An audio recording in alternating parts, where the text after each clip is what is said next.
Joining me here on The Social Academic, Dr. Ruth White is back, and we're actually going to talk about burnout for academics. And I think this is a topic that is especially important right now.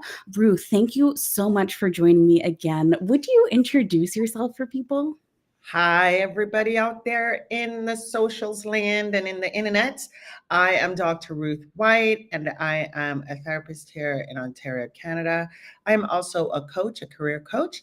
And one of my specialties, because my friends called me out on it, is about burnout among academics.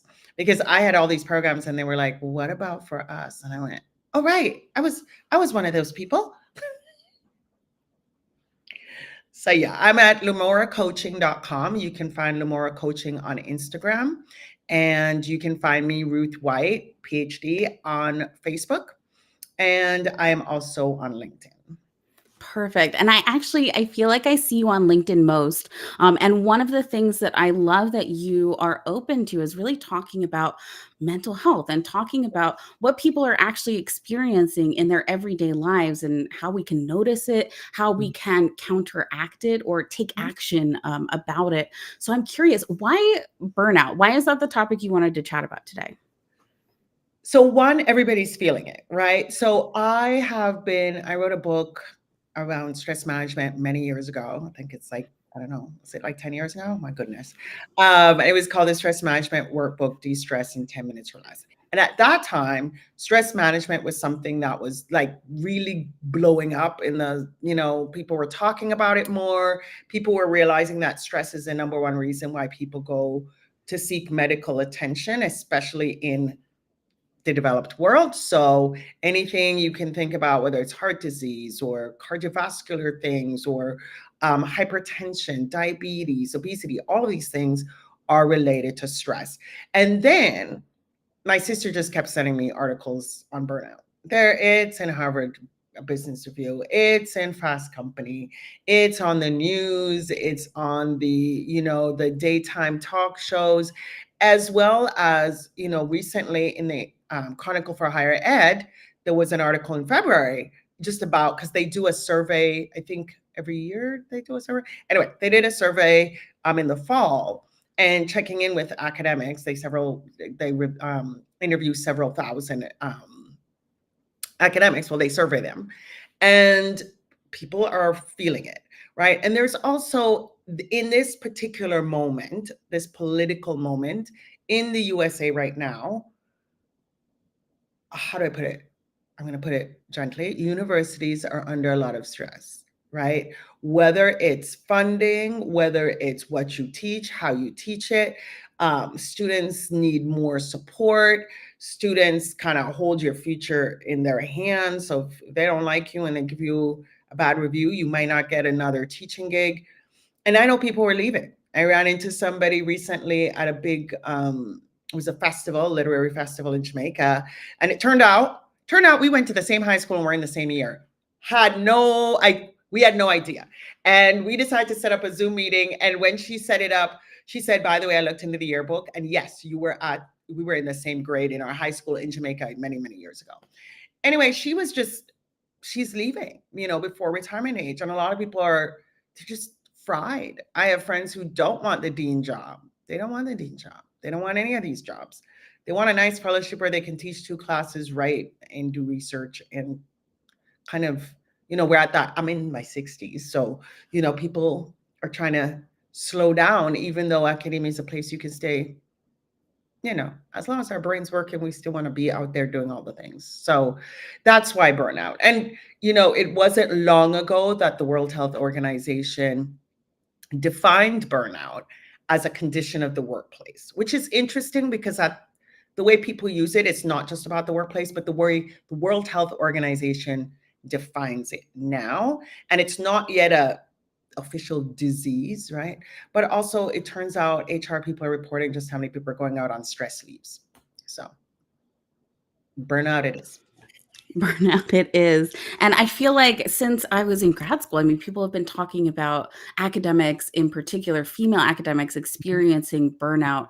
I'm curious about what that looks like for different people, because burnout can be experienced in different ways. And so I'm curious, for people who are listening, how can they tell if, like, I am in the middle of burnout right now? Right. So the WHO definition includes three things. One is emotional exhaustion. Two is what they call depersonalization, which is, you're cynical, you're just detached from work. And then the third is reduced professional efficacy. So what that means is, emotional exhaustion is when you're just like, oh my God, I got to get up and go face these people, right? Some of the stories in this article that I read in the Chronicle of Higher Ed was, people talking about just how much they have on their plate. And then if they're a really good teacher, that means everybody signs up for your class, which is great to be popular, but TAs are so rare. I think I had a TA one time in my 20 plus year academic career, and it was a summer class at Berkeley. And I was like, oh my goodness, I don't even know what to do with myself, right? Because somebody was grading, somebody was taking care of all the accommodations that we had to do, like which student needed more time, which student needed a different setting and quiet or whatever it was. And so there's more being put on people's plate. Tenure is harder and harder to get. Not only is tenure harder to get, the academic job is harder to get, right? So the academic job is, when I graduated back in the bajillion years ago, you got a PhD from a place like Berkeley, you were going to go out and find a job, and you started, and you did have to publish, and it really depended on which school you were at, whether it was R1 or whatever. You still had to publish, you had to do service, you had to be a good teacher. Okay, now you're doing a postdoc, and you're not doing a postdoc for 1 year, you're doing a postdoc maybe for 2 years. And then you still have to compete with everybody. And the pay is awful, right? There was so many articles being written about academics who were needing food stamps or whatever. I mean, I see what adjuncts get paid. I mean, it's awful. I keep telling people you could go work at a bar on Friday night in any hotel and make more than an adjunct makes, right? So that emotional exhaustion is legit, right? You are, especially as women are the emotional caretakers of their families, of their households, of their friendships, all of that. And we are often in caregiving roles. And a lot of women try to strategize about when to have their kids, if that's something that they want to do when they're on this tenure path. More schools are doing things like stopping the tenure clock. Um, that was a big thing when I was at Berkeley. We had a professor who studied women's stuff, and she became like chancellor or whatever. And she was like, we got to be able to do this. So that emotional exhaustion is real. The cynicism or detachment is we come in with mission and vision, right? Like nobody decides to go through the hell of a PhD and join academia hoping for this permanent job, which again is so rare in the workplace. That's why everybody's hanging on tight to their tenure, right? Nobody does that without having a passion for the thing they study, a passion for students, for learning, for teaching. And so once you start to feel like, why am I here? Okay, people are cheating, they're using AI, they're cheating, they were cheating before AI, this just helps them cheat more. There's all sorts of platforms that we used to use back in the day, and then people were buying papers, whatever. But the cynicism is there because you feel committed, but you don't feel valued because the salary doesn't reflect your value. Uh, some of that low salary, we used to be like, oh, well, you have your summers off, you can do extra thing, teach a summer class, do workshops, write a book, whatever. But now it's like you don't really have time for any of that. And so you start to get detached because you kind of get cynical about the whole thing. It's like, I call it the academic industrial complex, right? And I was feeling that way a long time ago, where it's just kind of like, we're on this treadmill, we get the money, we teach the students want the world, and they think they paid for the A or whatever. And I get it, students are also under stress because school costs way more than when I went to school. And then the reduced professional efficacy is, if you have to do more, it's hard to be good at everything. And in fact, it's practically impossible. That expectation should not be there, that you're going to be good at everything. So the more things you have to do, the less efficacious that you are, the less effective that you are. And that also leads back into that emotional exhaustion and cynicism, right? And so a lot of people are feeling like they just can't do it. They look at the summer and they're like, thank you. And then when the last 2 weeks of August are approaching and the emails start coming and you got to log on to whatever platform you're teaching and start loading up things, and there's just so much knowledge out there, and students are coming, they watch some tickety tockety or some googly thing, and now you're dealing with all of that. So that is what it can look like. And it shows up for people in different ways. So those are the three, you know, characteristics or themes. But emotional exhaustion might look like I'm on the verge of crying or I'm in the bathroom crying.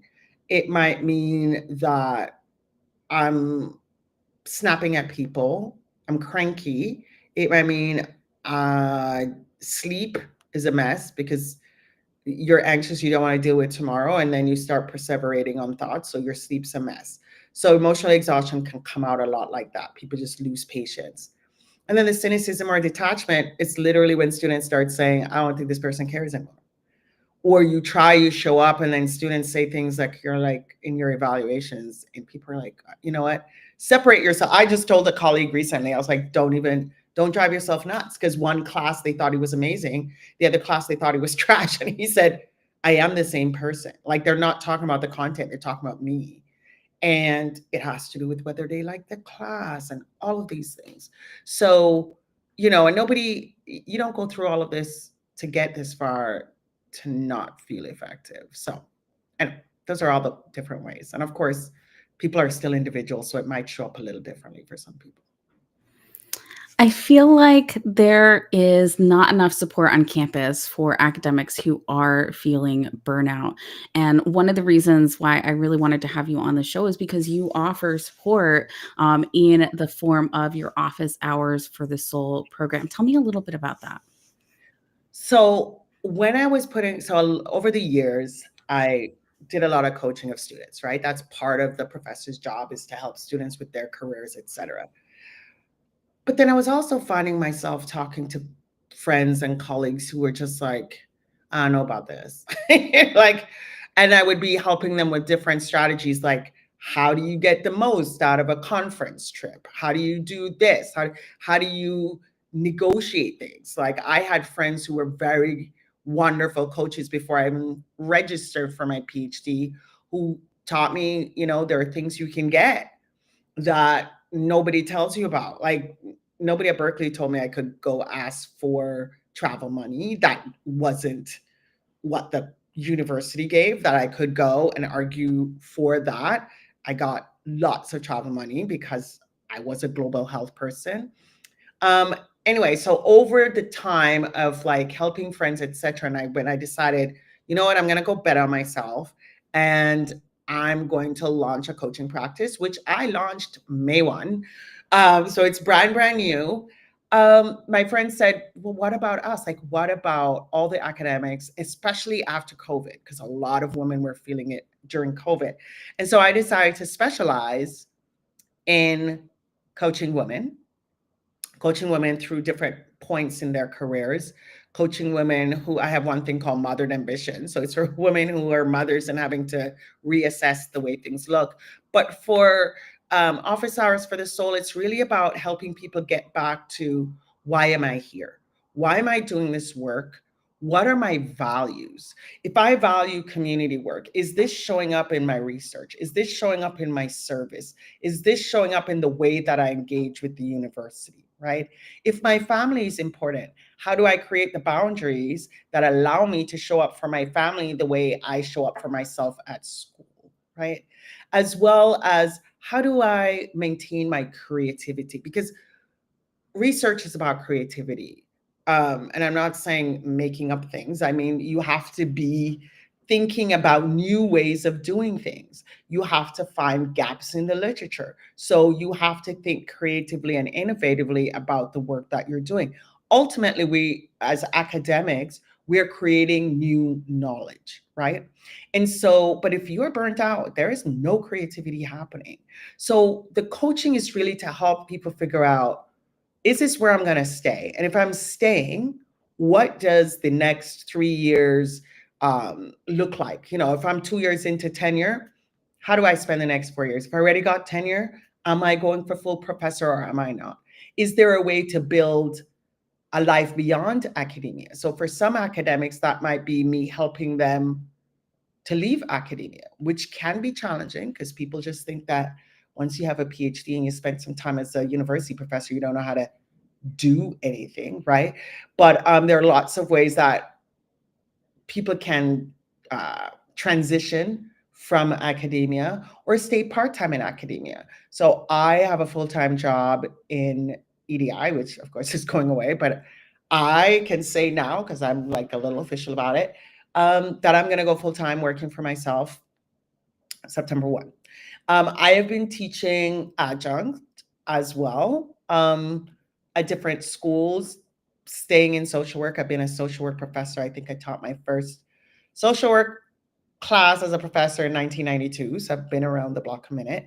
And I've taught here in Toronto. I've taught at USC. I've taught at UC Berkeley. I've taught at Simmons. I got tenure at Seattle U. So I've taught at big schools, small schools, private schools, public schools. And I have a long career and I've written books for a public audience. I show up on television, KRON 4 in the Bay Area. I'm their mental health commentator. Been there, I don't know, I've been on their news, various programs at least 3 dozen times in the last 5 years. So I'm able to bring that experience of consulting with major organizations. I've consulted with JP Morgan and Indeed and PwC, all by myself, not working for other, some big organization. So I bring that experience into the coaching environment. And as a social worker, I'm a registered social worker. I'm a therapist, and actually it's the therapy practice that I recently launched. I've been a therapist now for about 2 years, but I've been a social worker since 1991. No, 1988, I got my BSW. So I've been a social worker for a really long time. So I brought the social work experience, the experience of coaching so many students, mentoring so many students, and my experience as a therapist. And I'm willing to help women who are feeling the burnout or want to prevent burnout, right? So it's really about the alignment and realizing, because as a public health professional, I got a master's in public health and maternal and child health. And as a master's in public health person, we learn that prevention is better than cure, right? And the goal in public health is always to prevent. And so we shouldn't wait until we're falling apart to go get help. So many women walk into my sessions they literally walk in and say, I can't do this anymore. They, like, as soon as the session starts, they're crying, right? And you don't have to wait that long to go get help. And that's what the message really I want women to realize. You're not weak. You're not, why can't I, power through it? There's nothing wrong with you. You're just trying to figure out, like, let me figure out my life again. Because I want to say, if you've been in this field for a while, there is no doubt it has changed. It has changed. The technology has changed. All of these things have changed. And so that's what Office Hours for the Soul is about. And I do individual, as well as if somebody wants me to come in and do a workshop for faculty at a retreat, or you want to do a group series, definitely I can custom build things for departments or for groups of women who want to do this together, because I think in community, women will feel more supported than just the one-on-one. If you have, 4 or 5 or 6 other women going through what you're going through, then you can share resources. If you're at the same school, you can figure out strategies, etc. Oh, I am so appreciative that you've come on The Social Academic to share this, Ruth. I feel like you're someone who I first met at kind of like a precipice of making sure that what I'm doing is in alignment with my goals. And Mm-hmm. when I invited you on The Social Academic the first time, it was really like my first time doing video at all. And this is my first time doing this new kind of like live broadcasting process for The Social Academic. And I'm so glad that you are the guest to accompany this journey for me as well, because alignment really affects how we feel about our work. Affects how we feel about our life. And I love that you help people find that alignment for themselves. Thank you. And I want to also say something about women academics. Like, there is research that shows that female academics do 50% more service work than male colleagues. Now, women do this in other settings as well. So there's corporate settings where women also tend to volunteer for things that are what we call unpaid work or unrecognized work. And the kinds of, so service burden falls disproportionately on women, but especially on women of color as well, right? And so women tend to want to mentor other women. Women of color or faculty of color feel like, you know what, I want to take on this sponsorship and support of students who are struggling because they feel like somebody helped them, or I'm here and the privilege of being here means I help other people. And then the overwork is normalized in Yeah. academia. And so they've had done studies where like you have couples who are in academia and they're both professors or whatever. And then of course, still the woman is still cleaning the house. She's still taking care of the kids. She's still doing all those other things. And during the pandemic, that's when it really, really um, became clear just how much, because women's productivity fell because now you're in the home and guess who's taking care of doing all the house stuff? What are some ways that you found more alignment in your life kind of since we last chatted on the social academic? That is a really good question. Well, one of the things I did, I started doing travel writing, and it was something that I love writing. I've always been a good writer. It's just been my skill set for a really, really long time. It helps in academia, but I write, things for podcasts and I write things for Fast Company and Harvard Business Review. And I had a blog back in the day before blogs were big. I was on Blogspot writing and I'd always traveled. And, there were a lot of influencers who were like, they would be in my DMs and say, you should do this. And I realized, I don't know if the whole influencer thing is my shtick because I don't like editing videos. And so I would video everything and then I'd have to edit it. But then I pitched my first travel story, and it was about the little town that I grew up in Jamaica. And I got my first story in Condé Nast Traveler. Now, that was like, I feel bad sometimes because travel writers are like, what? Like, that was your first story? It's my first story. And then and part of it is because this little town, nobody talks about it, but it's a cute little town. And it's in a really great area on the south coast of Jamaica. And that started to trend. And I grew up there, so I really knew the place well. And then I got another story that was Condé Nast Traveler, but the UK edition. And they asked me to write a story about the top 10 hotels in Jamaica. That story led hotels to be like, oh, can you write about me? Oh, can you write about me? So travel writing. And then I did another story on Kingston for an Australian outlet. So what happened was I was traveling anyways. I've always traveled. I've written about the bleisure trip, right? So you go to a conference and you add on, like, you fly me to Singapore. I'm going to tack on Thailand and I'm going to spend a day. I did a day trip to Kuala Lumpur out of Singapore. And so travel is always something. Everybody knows that they don't know where I am half the time. I mean, I'm a lot more settled now that I have a 9 to 5 for the last 2 years. But that travel and that writing really allowed me to write in a much different way. I was telling a story in a way that I don't get to tell stories in academic writing or even wellness writing, right? Yeah, there's a little bit of story about the lady that this happened to, but it's not like, therefore you should sleep more, whatever. But weaving together and reporting on the travel bit, that was something new for me. And that was something that I said, I want to do more creative writing. I would love to write a memoir, but again, I did not have time in my 9 to 5 life. Another way is that I decided to step outside of academia. So when I gave up tenure, and I know that sounds crazy to everybody listening out there. Yes, I did. Yes, I did. I gave up tenure from Seattle U because USC at the time was groundbreaking. I like innovation, and it was the first face-to-face online education experience in the tertiary space. And I was going to get more money. And I was trying to move from Seattle to back to Oakland because for family reasons. And when that opportunity came, everybody thought I was a little bananas, and I did it. Now, we were the only school in the field in terms of online. After the first few years, there was, I don't know, 70 online programs at the time I got laid off. And when I got laid off, I had a conversation with a friend, and she said, "You're not going back into academia right now." And I said, "Why?" And she's like, "Well, you thought you've been looking to leave. Now you have the opportunity. Take that leap." And so she works for Airbnb. Shout out to my girl Nena. And then I was at her house during the pandemic, and she said, "You're only applying for tech jobs." And I said, "What am I going to do in tech?" And she's like, "Well, you got skills, like figure it out."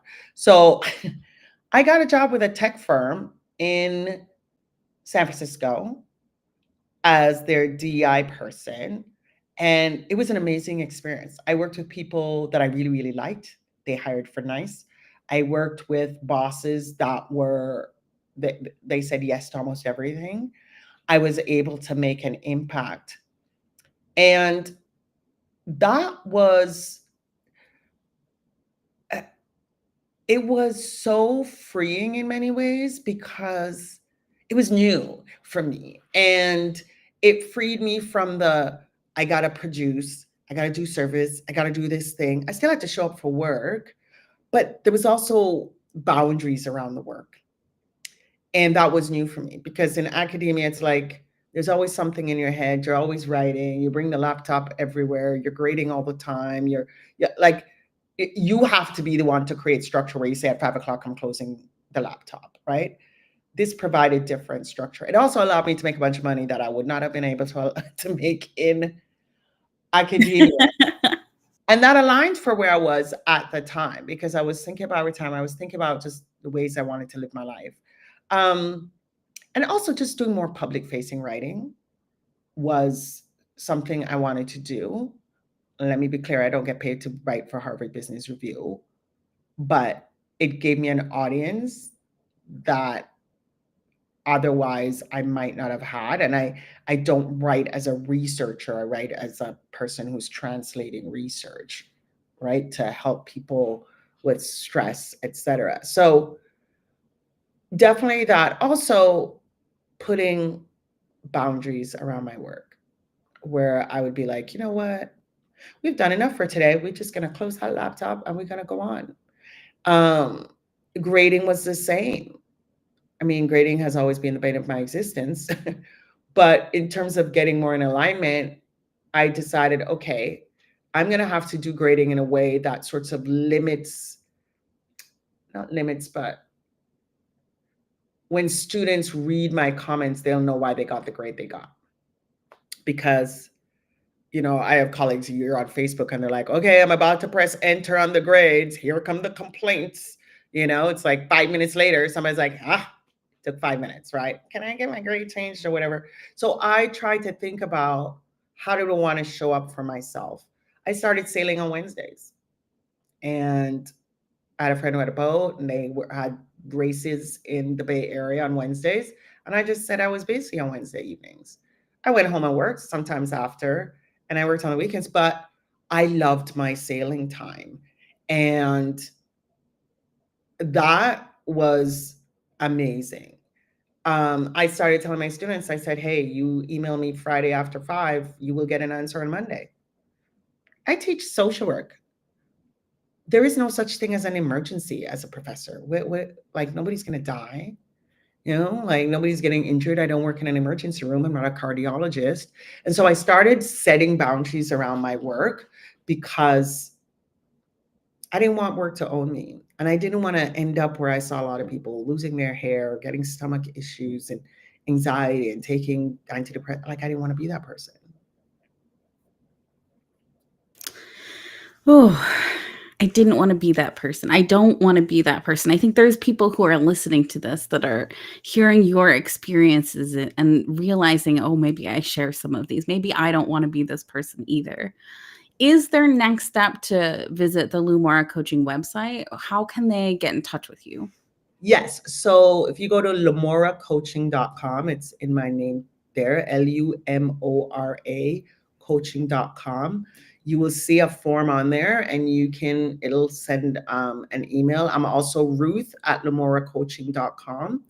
And when you go there, you'll see a little description about who I am and what I do and a description about the program, but also know if there's other kinds of coaching you want. I mean, I have this flagship programs, but at the end of the day, I'm a career coach. And I really want to work with academics and especially female academics.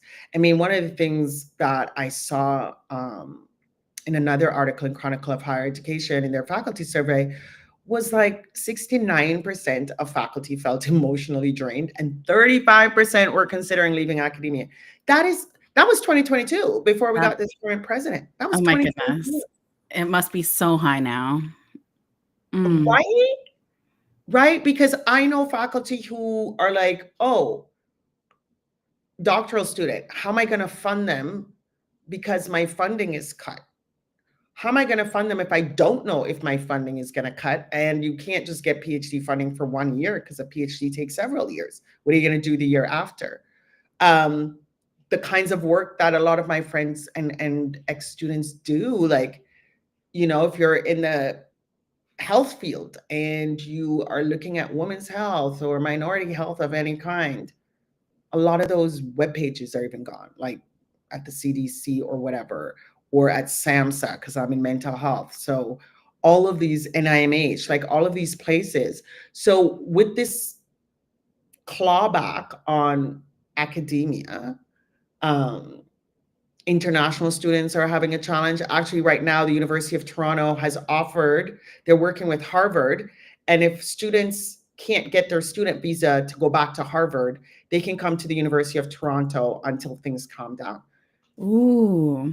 You New understand? partnerships, yeah. New partnerships, because students, faculty, they don't know if they're going to get a visa, and they don't know about funding. And you've seen, I mean, there's a lot of hardball tactics being played out there with Ivy League schools, whether it's Columbia, Harvard, Penn, whatever. So everybody's going, okay, well, how do I avoid being part of that? Right? So there's declining student enrollment because students are like, okay, now I'm in debt, can't find a job. I always joke that Starbucks is the most educated workforce, right? So Yep. a lot of pressure. And at the same time, so many more people are getting their PhD, which means the competition in the workspace is a lot. Like, universities are paying professors $5,500 for a whole semester. Come on. The Like, adjunct rate. I right? mean, like, I know there's like a range, but like, I remember when I was out of grad school and like my university was like $1,250, like $1,250 for an entire semester. Is And I was it? like, absolutely not. I won't even name the schools, but I can tell you because I've been offered, and I go out there looking, and I'm like, literally, I said to my sister, I calculated, and I said, okay, 4,000, even if you're at the $6,000 level, $6,000, $7,000. When you're at that level, you're in high cost of living cities, right? So you might be in the Bay Area, and if you're working for the UC system, you might get around $8,000 or whatever. But it's going out, right? And so if you're $5,500, $6,000, $7,000, that's for 15 weeks. So do the math. What are you making per month, per week? And if you're a good professor, right, you're reading the new things. You're tweaking your syllabus to put the new thing. You're watching all the videos. Do you know how long it takes for me to find the right TED Talk or the right video for my class? I am watching a ridiculous amount of videos, right? So all of that time to get your class to be cutting edge, or you're learning new strategies for things, there's all kinds of new technology, and then you're not getting paid. And so when I hear people saying they're going to get their PhD, I often ask them why. In my field in social work, lots of my graduates were making more money than I was as a professor with their, Ooh. yeah. My MSW Zugwa, they made more money than I did as a professor. Not that uncommon, especially I worked in expensive cities, right? So I lived in the Bay Area, I lived in Seattle, and I worked for USC at one point. So those cities tend to be expensive, very expensive. They're some of the most expensive areas in the country. So, you know, think about how many classes you would have to teach if you're an adjunct.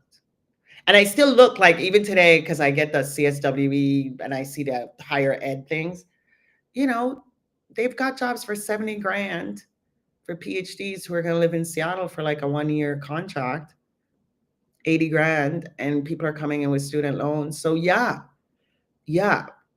professors are burnt out. And that's why a lot of people are going, well, I could make more money doing X, Y, or Z. Let's say you're burned out and you're wanting to stay in academia. In fact, looking elsewhere isn't even something that's like on your radar or that you want for yourself. What's Mhm. something that female academics can do now to Yeah. lessen the feeling of burnout or to move forward to being more aligned?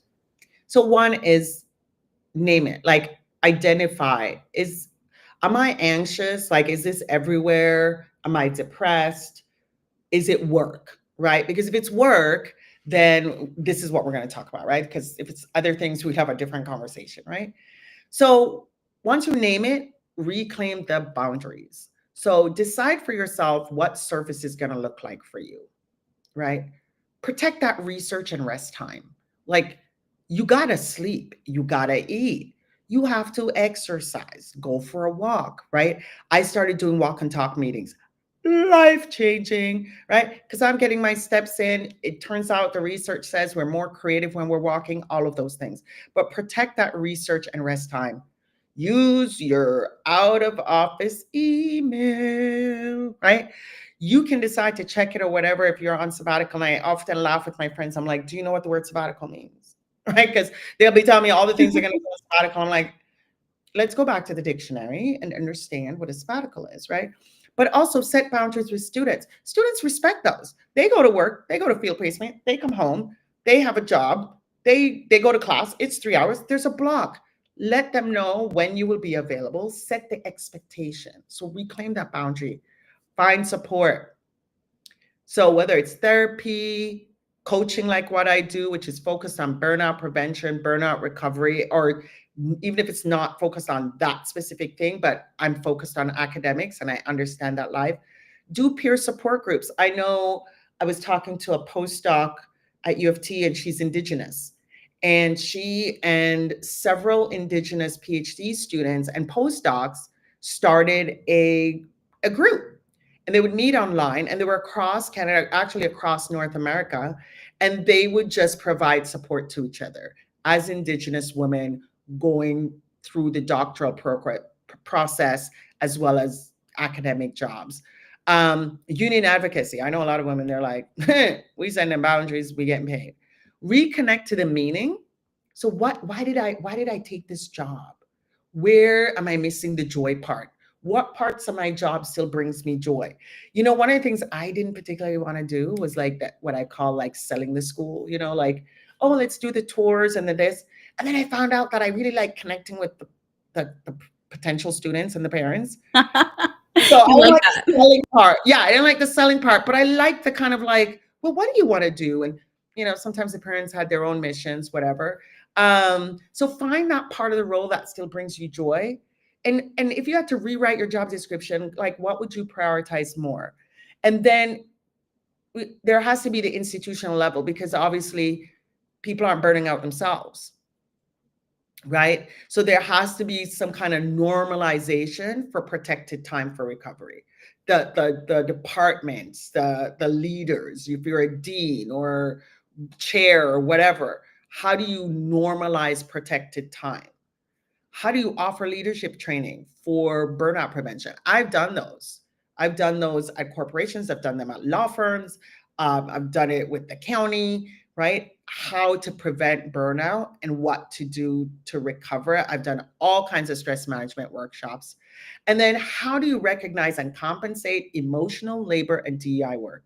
Because women find themselves doing those things that need to be done, that they're passionate about, that they don't want to be male and just kind of being, the sort of narcissistic kind of thing where, well, I got to get my 6 articles and it's all about me. It's all about me. But a lot of women, especially, but academics in general, they come because they want to see the world be a better place, right?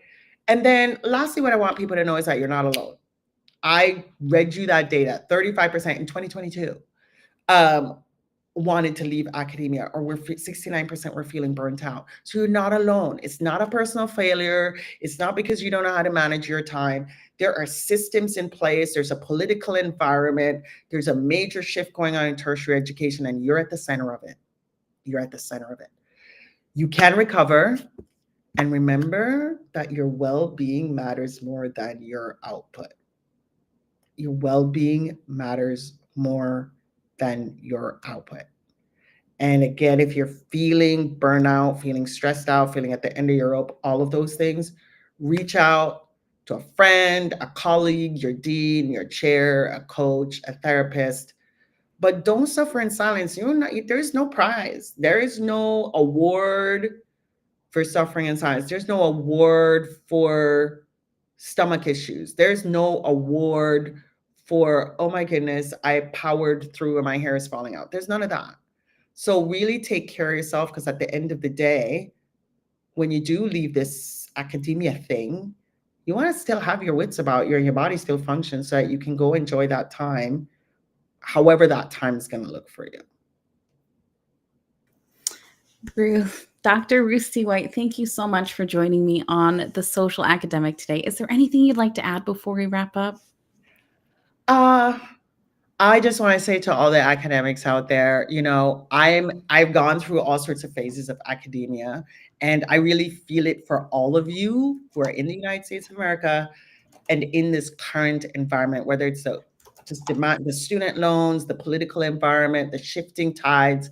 And so reach out by email. I am willing to hear from you. I will respond to you whether or not you want to get coaching service directly from me, but I'm here to support you and to share stories and all of that. So, and I want to thank you for having me on your podcast and on this live. And we got to figure out how the live even worked. And I hope it all works out. And I keep track of what you're doing, and I watch some of your podcasts. So people, subscribe. As she is out here really taking care of the academics and focusing on, this tertiary education space that we have found ourselves in. Oh, I so appreciate you, and I celebrate your new journey as a full-time coach, consultant. I love this travel writing that you're doing, so thank you for sharing your story with us today. Everyone who's listening, please go follow Ruth on social media at Lumora Coaching and visit lumoracoaching.com to connect with resources and with the amazing office hours for the soul. All right. Thanks. Yay. Thank you very much. Thank you. I am going to end our live stream now. Give me one sec.